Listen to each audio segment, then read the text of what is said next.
Yes, I have a Facebook, I have a Twitter, I have a Facebook and Twitter. Facebook. Facebook, that's it? Enough. Yes, of course, who doesn't?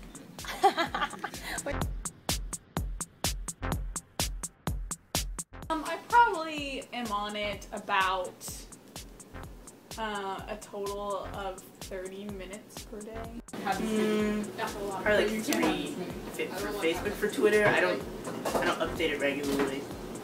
I just look at it when I'm bored. Just like, I don't know, when I'm waiting for something to happen. So like for like 5 minutes at a time. So I don't know how long I actually spend on Twitter. My Facebook tab is always open in my browser. So I like regularly check in, I guess. But I'm not on it as much, but it's always open on my computer. So whenever I'm on my computer, I'm on Facebook. Okay, I think Facebook is on for the whole day. Yeah. I use it a lot out of boredom, but also Facebook's really good for keeping in touch with people now that I like live far away from home and meeting people who are from other places. So that's nice. And I use Twitter as kind of like a way to find articles to read, because in my downtime I like to read a lot, and so different things like I don't know, Jezebel, which has a lot of interesting feminist articles, and then like National Geographic and Scientific America. I like to read that kind of stuff in my downtime. And since I don't get magazines here, it's kind of like a replacement for that, I guess. In order to be in contact with some people I care about. I think it's the interaction with friends. That's the main reason.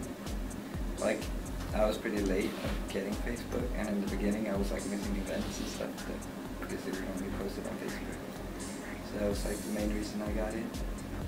Because I like to be connected with the world, know what happens with the society and the latest news.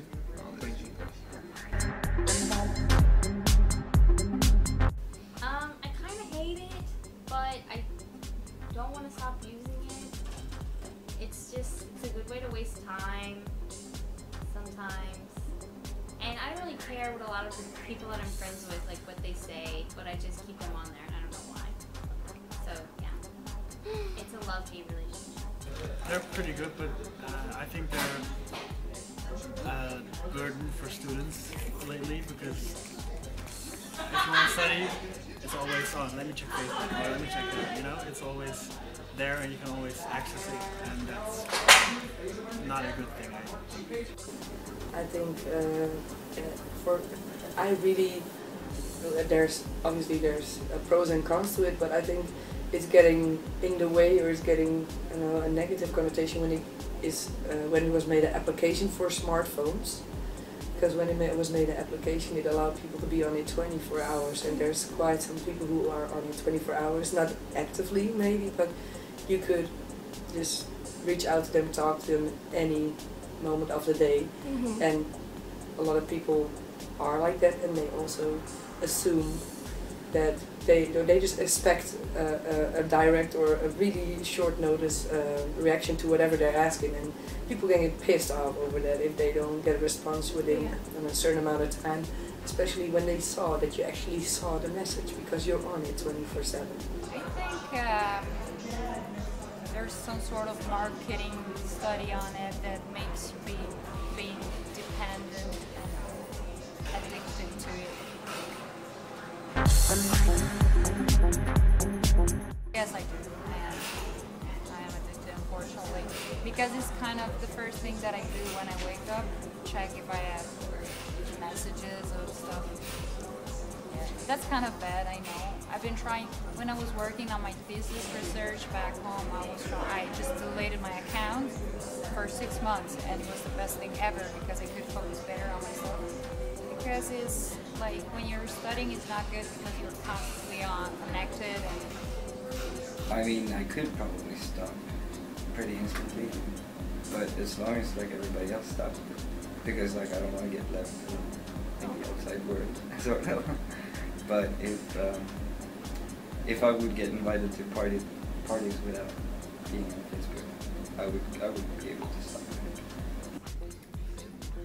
not addicted, but sometimes I feel like I need to go there and check what's happening, what's going on with the other people. So not really addicted, but sometimes I need to connect.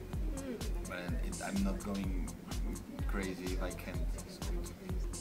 No, I mean, because it's not like I feel like I need to go on or anything like that. It's, I don't know, I feel like it's just integrated into a part of how we function socially, so that for people our generation, you know, it's, I guess, just a part of it. But there are people who I think can be where, you know, I think when I was saying earlier, people who like that's their only social outlet, I think that's maybe when I would classify it as kind of an addiction rather than like being a normal integrated part in just how we function in, you know, this stage with a lot of technology.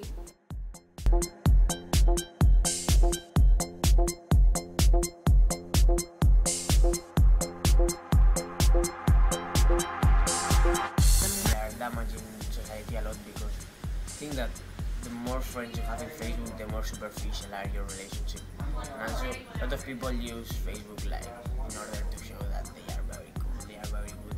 Look where I have been, look how beautiful I am, these kind of things. This is not good. I think that the people who are growing up with Facebook, so those are the people who are maybe 13, 14 years old now, they don't know the world before Facebook.